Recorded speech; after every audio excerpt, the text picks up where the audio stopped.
মিষ্টি কুমড়া আছে আরে আমার ঘরে আছে লাগলে নিয়ে কি করবা খেয়ে নিও নিব গো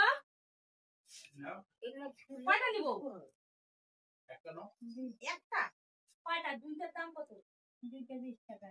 ওরে বাপরে এত দাম কি তুমি শুরু যাতে নাই গো 10 টাকা আসছে না তুই কই যাবা মানে বোর্ড হ্যাঁ ওই যে জটালাপুরীর বান্ধবী না গো হ্যাঁ তাইলে তুমি তোমার বাড়ি কোথায়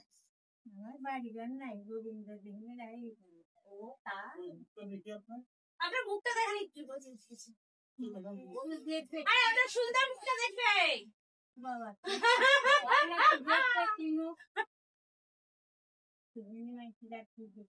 ওরে বাবা রে আমাদের সুন্দরী উড়ি নেই বুঝছো যা উনি কাটো আমি তো বলি না আমার তাহলে সম্ভব না আমি সব না না আমি কাটবো না ঠিক আছে আমি কাটবো আমার কিন্তু মিষ্টি কোনো স্বাদ নাই আগে তারপরে মিষ্টি নেওয়ার পর ওই বাইরে তো যা করতে হয়ে গেল রে দিদিকে কোথায়